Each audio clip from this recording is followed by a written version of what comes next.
राजस्थान में वर्तमान में यदि किसी टाइगर ट्रैकर की बात की जाए तो नाम आता है रामलाल गुर्जर का।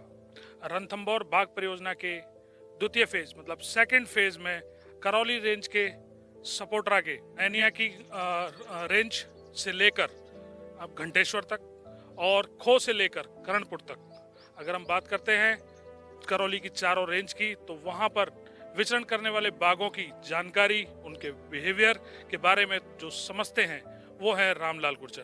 तो हमारी nature times wild India news की टीम आज आई हुई है सपोट्रा और हमारे साथ में कुछ विशेष बातों पर बात करने के लिए हैं रामलाल गुर्जर, टाइगर ट्रैकर। तो रामलाल गुर्जर जी, आप बताएं कि जो करौली के जंगलों में जब से आप काम कर रहे हैं तब तक कौन कौन से बाघ जो हैं वो यहाँ आ चुके हैं?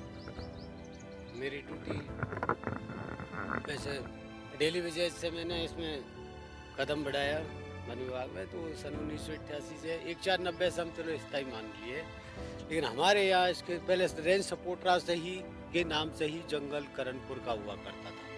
नाका महाराजपुरा जिसको आज बोल रहे हैं, ये भी रेंज सपोट्रा के नाम से सामाजिक वन की 2000 के शायद आसपास इसको कुछ हिस्सा वाइल्ड लाइफ में जोड़ दिया। तो 2007 में पहली बार रणथंभौर से बनास लांग के T47 मोहन टाइगर ने प्रवेश किया छिमिरखो वनखंड घंटेश्वर के जंगलों में। तो उस समय हमारा सिमिरखो A, B और दौलतपुरा वनखंड नाम से ये टेरिटोल सामाजिक वन की में था। उसी के टाइगर के आने के बाद हम रेगुलर उसके पीछे है हमारा। अब तो ये जानकारी दें कि जिस टाइम से टाइगर यहाँ रणथंभौर में आने लगे तब से कौन कौन से बाघ जो हैं वो आप संक्षेप में बताएं, कौन कौन से बाघ जो हैं वो करौली में आ चुके? 2007 में पहली बार T47 माउंट टाइगर, 2013 12 जून को सीमा लांग के वापस टाइगर चला गया अपनी जन्मभूमि रणथंभौर, जिसके बाद सितंबर वहाँ 2014 में T71 नाम का टाइगर, T71 नंबर आईडी, वो उसने प्रवेश किया बनास से वही डंगरा डांग दूधवाद घंटेश्वर के जंगल। वो एक 6-7 महीने यहाँ रुका, विचरण किया। कैला देवी करणपुर वो भी चला गया अपने वापस रणथंभौर। 2000 उसके बाद में ये T80 तूफान मेल अप्रैल 2015 में रेंज वालेर से करणपुर के जंगल चंबल के बेड़ से हुआ, जो आज तक हमारे 2024 तक वर्तमान में विचरण चल रहा है। और इसने शावकों को भी T118 के साथ में मीटिंग करके 2 शावकों को बढ़ोतरी की है, कुनवा बढ़ाया। और अब वर्तमान में T135 के 2 शावकों ने जो अभी 15 अक्टूबर में खुलासा हुए थे हमारे घंटेश्वर के जंगलों में, तो ये भी इनका ही वंश यानी इन्हीं का कुनवा है T80 तूफान मेल। हालांकि इसकी एज शायद जब 2.5-3 साल के लगभग था, ये 2015 में बता रहे थे सवाई माधोपुर वाले कि भाई 3 साल के आसपास यंग टाइगर है। आज 24 के हिसाब से शायद 11-12 की एज का इनकी हो गई।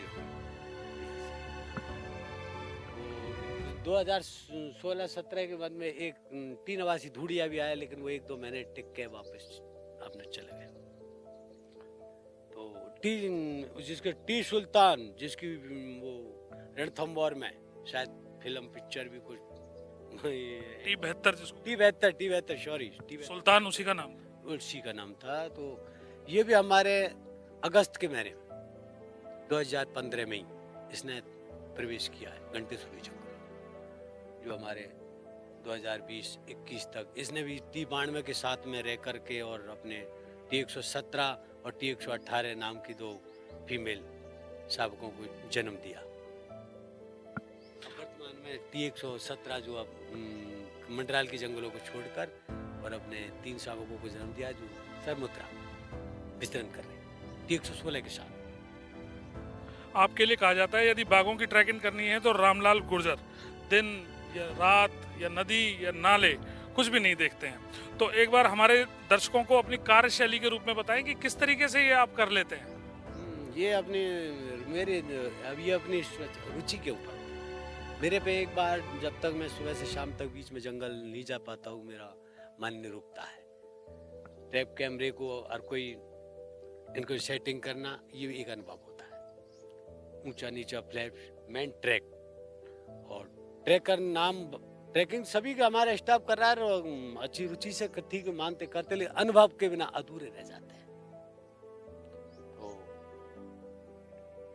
अब ये जो अपने अभी ये खुलासा किया है T-135 का, ये हमने मान तो लिया कि भाई जब बच्चों को जन्म देने वाली है, लेकिन अब 15 अक्टूबर 2000 में तो जो बच्चों का खुलासा हुआ वो सामने ट्रैप कैमरा में पूरे दाएं बाएं फोटो,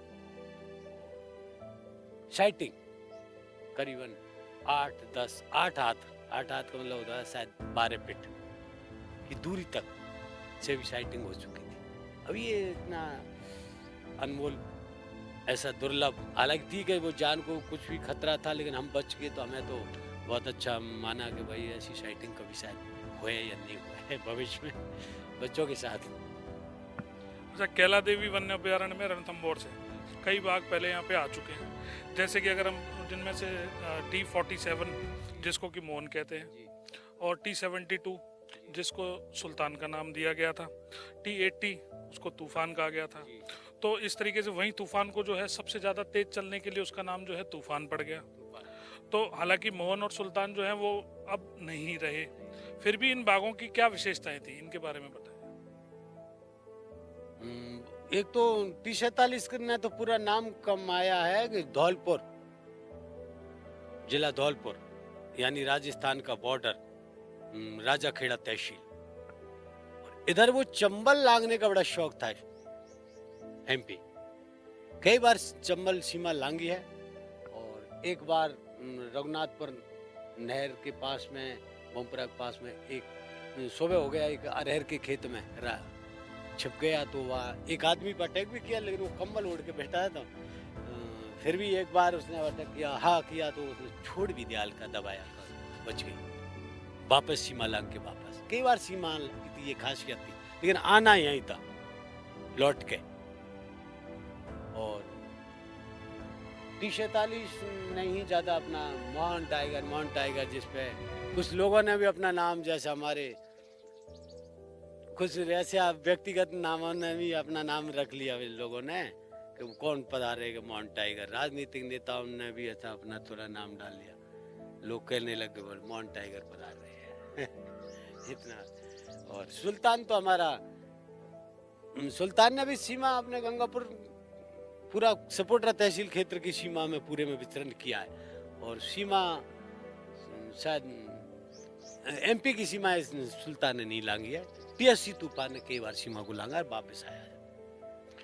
और अच्छी इनकी खासियत रही है, कुरमा बढ़ाया, और कोई आदमखोर नहीं बन पाए, किसी ने कोई इसने सताया नहीं था। और ना ही कभी स्टाफ को, हमने बड़ी रुचि से साइटिंग इनकी अटकेलिया जंगल पानी पे बैठे हुए की बहुत नज़दीकी से किया। तो मैं तो बहुत अच्छा इनका वो मानता हूँ कि हमारा इस क्षेत्र का नाम भी इन्हीं से हुआ है। टाइगर है तो नाम है, और टाइगर है तो वाइल्ड लाइफ है। अच्छा, रणथंभौर से लगातार निकलते बाघों ने कैला देवी अभ्यारण्य को अपना घर बनाया, हमेशा से देखा गया है। साथ ही करौली का ये एरिया जो है वो रणथंभौर से जो है, रणथंभौर को धौलपुर से भी जोड़ता है। तो यहाँ पे बाघ जो हैं वो यहाँ पे कई प्रजनन भी करते हैं, प्रजनन के लिए भी जो है एरिया काफ़ी उनका जो है अच्छा है। तो आपका नज़रिया क्या है इसके लिए कि यहाँ के जंगलों को बचाना, साथ ही जो नए मॉनिटरिंग करते जो लोग हैं उनके लिए बेहतर मॉनिटरिंग के लिए जो क्या सलाह देते हैं आपकी, भाई अगर जो लोग मॉनिटरिंग कर रहे हैं, ट्रैकिंग कर रहे हैं बाघों की, क्योंकि चूंकि बड़े विशेष यहाँ पर देखा जाए तो जो है जिस तरीके से प्रजनन जो है बाघों का है, यहाँ पे प्रॉपर हैबिटेट है, तो जो मॉनिटरिंग करने वाले जो लोग हैं उनके लिए आप क्या सलाह देते हैं कि उनको क्या अपनी मॉनिटरिंग में और क्या सुधार करने चाहिए, या क्या विशेष बातें उनके लिए हैं जो आप कहना चाहते हैं? मॉनिटरिंग में तो यही है, अपना एक तो समय बिल्कुल प्रतिदिन का वो लक्ष्य बनाना चाहिए। ये नहीं एक सप्ताह में एक बार गए और कि चलो अब तो टाइगर गया, देखा जाएगा, आएगा तो सूचना कुछ ग्रामीणों से मिल जाएगी। अपने लक्ष्य पे आप बनते रहो। टाइगर का तो विस्तरण करने का काम है, ठीक है, रेंज कैला देवी को छोड़ के करणपुर चला गया, करणपुर से कैला देवी चला गया, लेकिन ये नहीं हम आराम से बैठे अपनी नाका चौकी पे जंगल घूमना चाहिए, टाइगर है कब आ जाए कब नहीं आए, तो ये रुचि होनी चाहिए पहले श्रम की, और रखनी भी चाहिए। जैसे हमारे टाइगर की मॉनिटरिंग के बहाने हम जाएंगे और उच्च अधिकारियों का आदेश से ज़्यादातर लक्ष्य इस पे है कि भाई अपने टाइगर को बचाओ, तो हमारे जंगल गश्त भी होगी, तो हमारा कटान भी रुकेगा, अवैध कोई शिकारी है कोई भी कुछ भी कैसे भी वह है उन पे अंकुश लगेगा अगर स्टाफ वितरण करेगा तो, और होना चाहिए, जरूरी है।